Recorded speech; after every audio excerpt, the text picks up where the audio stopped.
Hi everyone, welcome back to my channel. So today I wanted to talk about um, disability benefits and other benefits that are available specifically in California. So this is kind of going to be partially informational, partially a rant because of my current situation. So this is almost like a second part or first part of two videos that I'm doing. The other one was about housing and the whole housing situation for disabled people here in California. But this is a discussion about benefits. So the reason that this has sort of become kind of an issue for me is that my mom is already retired and my dad is going to retire. So we weren't sure when he was going to retire.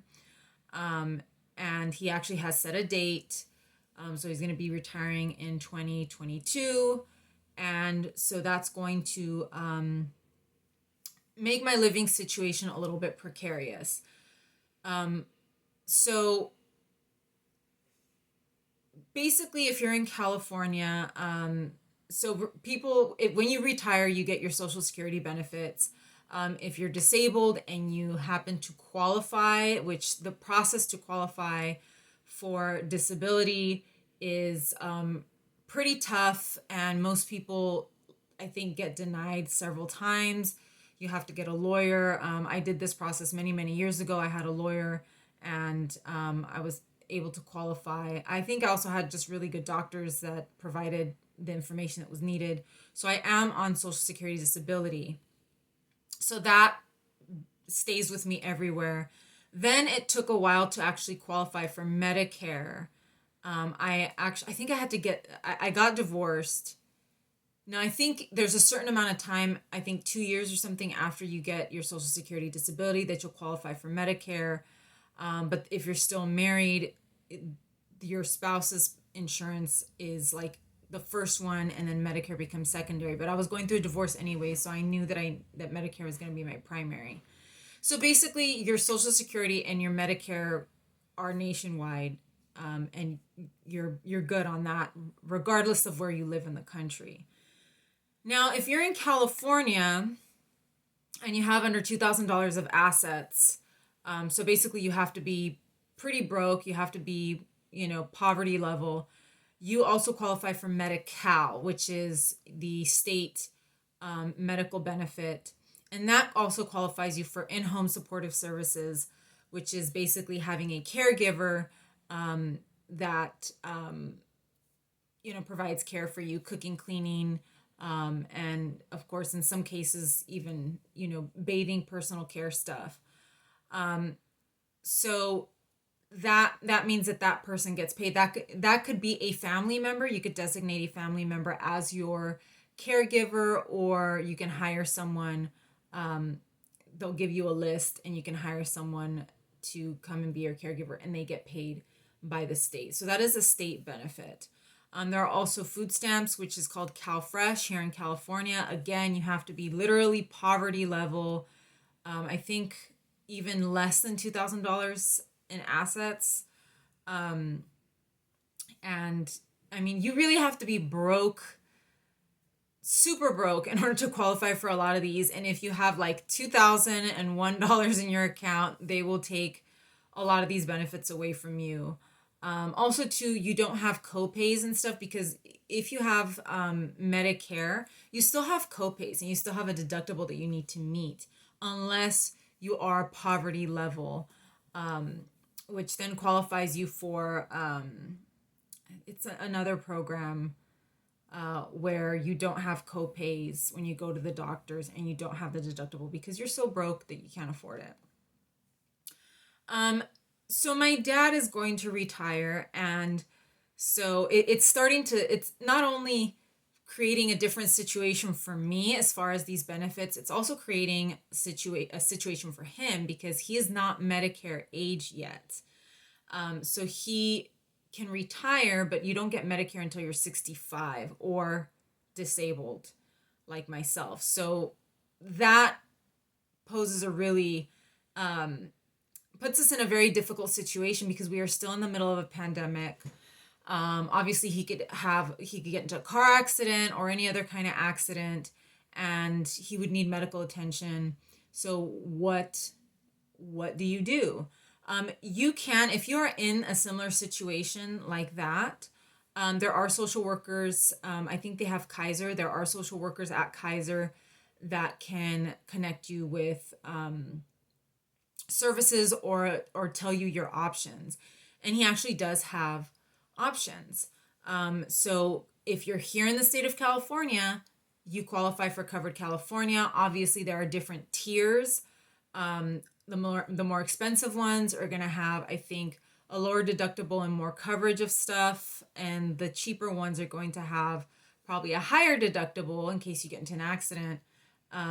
But still and yet it wouldn't be the same as if you were completely uninsured and paying out of pocket. Say you get in an accident, all of the every bill that you get has to be paid out of pocket. If you have insurance, you may have like a $9,000 deductible, which is still high, but it's not like $100,000 or $30,000.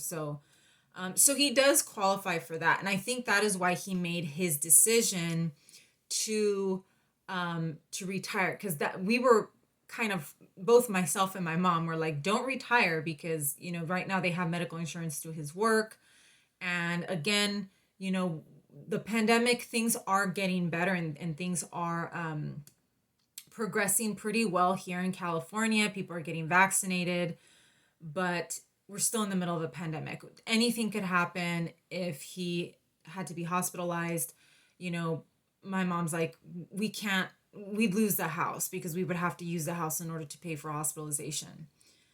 So those are his options. But this also, he can only get Covered California if he's in California. So I'm speaking specifically to benefits. All of the benefits that I have mentioned, IHSS, Medi-Cal, CalFresh, Covered California, are all California state benefits, which poses the question, what would happen if I left California? And I mentioned this in my other video regarding housing. So my dad is waiting to get to 65. Once he's at 65, he'll qualify for Medicare, and Medicare is nationwide. Once he's there, my mom already has Medicare. Once he's there, they will have the freedom to go wherever they want. And I do know that they have been exploring their options because they feel that California is very expensive. It is very expensive. And I think maybe they just want to reduce their cost of living. We have some family in Arizona, and Arizona is one of the places that they are looking at to move to or to retire to. And that, of course, brings some other questions about me, because benefits are state by state. You also have to consider, and I've told this to them. This is where the rant part comes in. I have talked to them about this, and I've said, look, we're not going to move to another state and you're automatically going to get all of these benefits. You're going to be able to find the equivalent of these benefits in another state. California is a very, very wealthy state. And so they're able to provide all of these extra benefits because we're a very wealthy state. You go to another state, they may not have the equivalent of this, or their equivalent is not going to be as good or as comprehensive.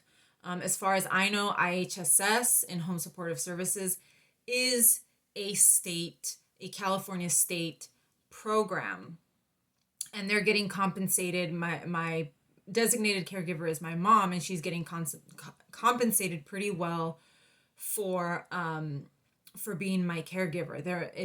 I think right now the benefit is over $1,000 a month. It's not taxed because we live in the same household. So tax-free, it's an income, and again, she doesn't have to file taxes, so it doesn't count against her.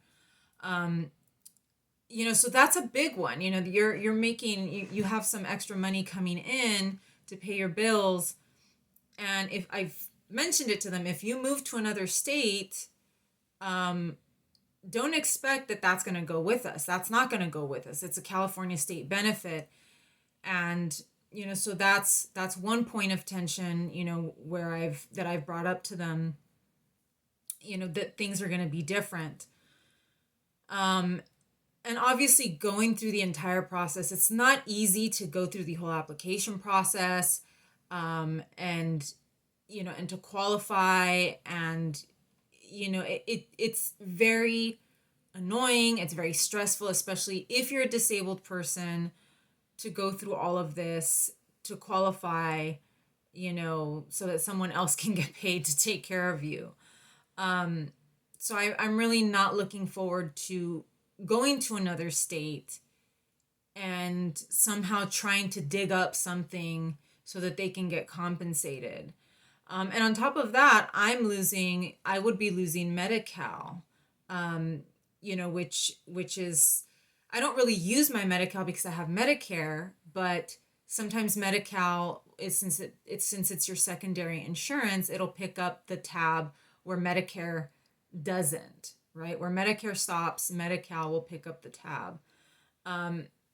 So a lot of those questions have come up for me, and I did the video on housing. I also did another video, and again, I don't know if I'm going to be posting them before or after this one, but I did do another video on possibly leaving the country and moving somewhere else because the cost of living is so high here. And if I'm going to move to another state, yeah, the cost of living will be a bit less, but I'm also going to be losing quite a bit. I may lose some medical benefits. I may lose doctors. I may lose my medication.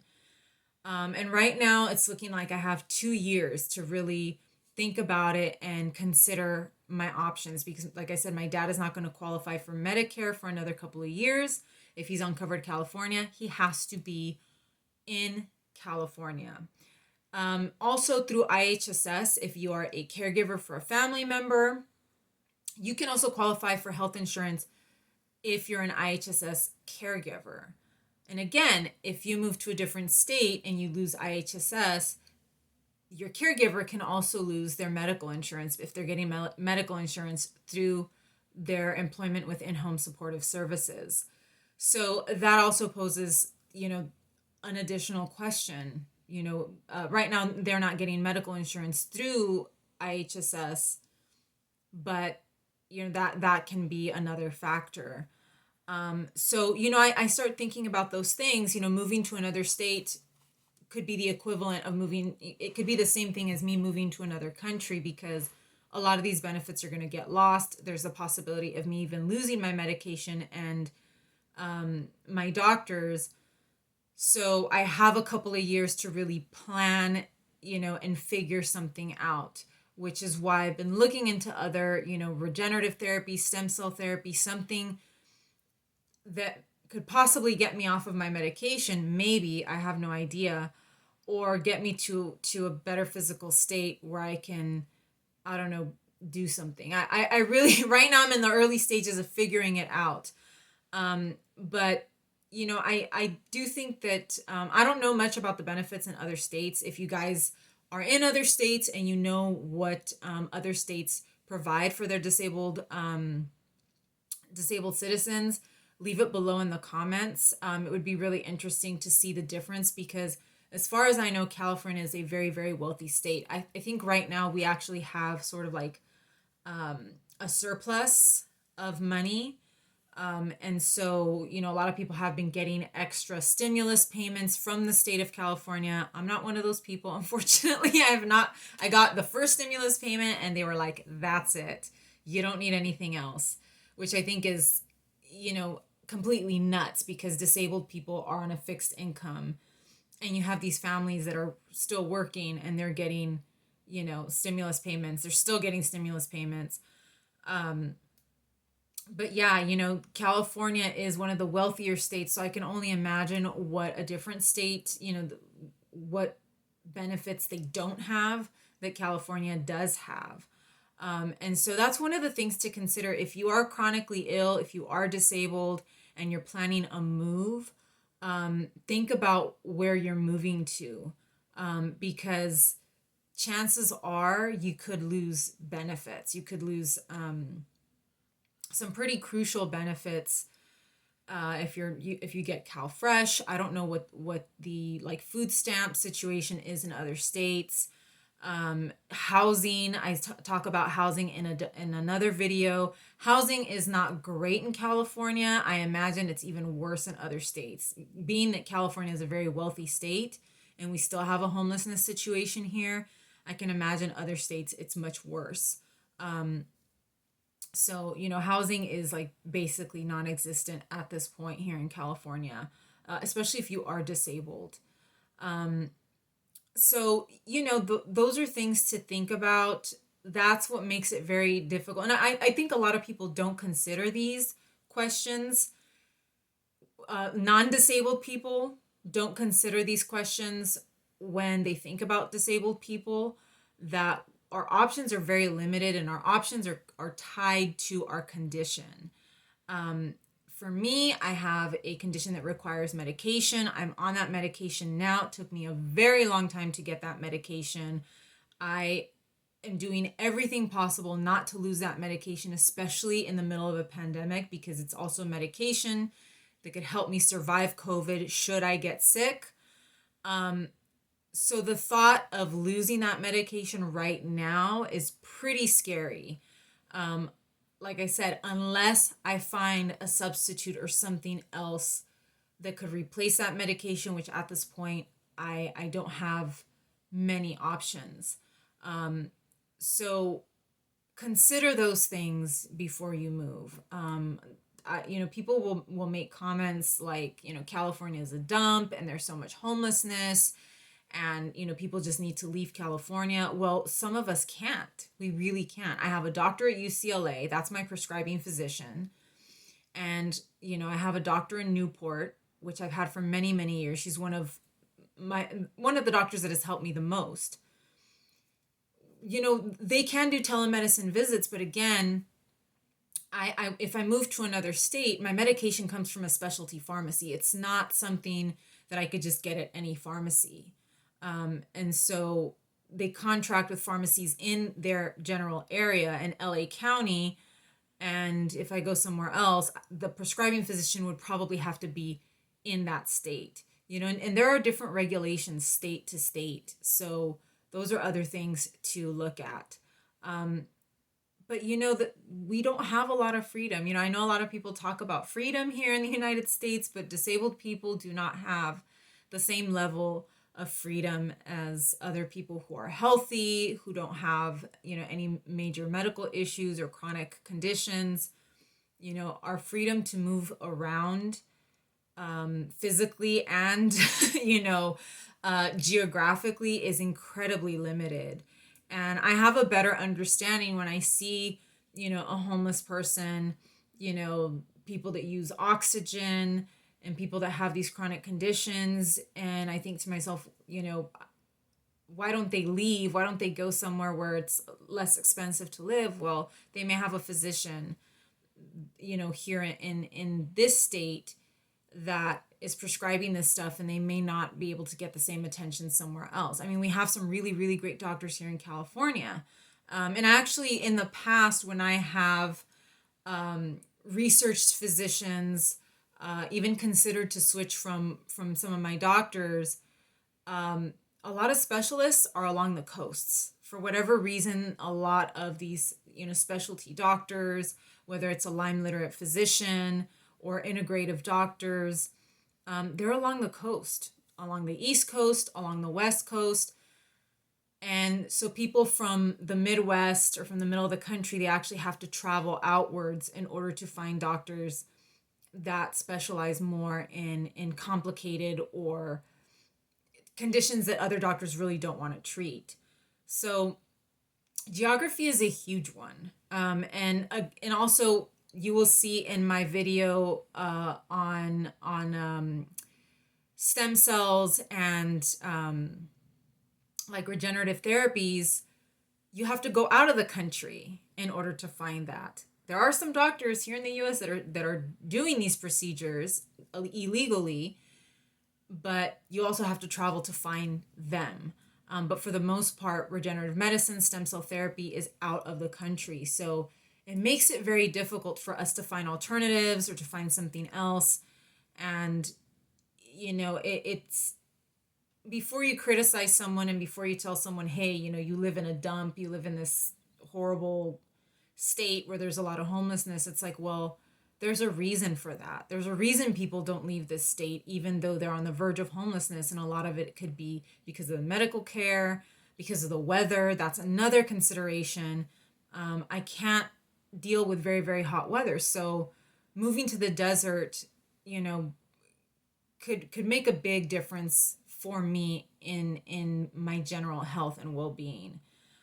So that's what I got for you guys today. Let me know where you guys are from and if you're disabled or chronically ill and what that's been like for you in the state that you're in. Because, I know some people like through social media that are in other states and, the complications that they have accessing certain treatments and, and also even qualifying for like Medicare or disability. I think it does vary state to state. So let me know. Like and subscribe. I am trying to have, more videos coming out. And I'll see you guys again soon. Take care.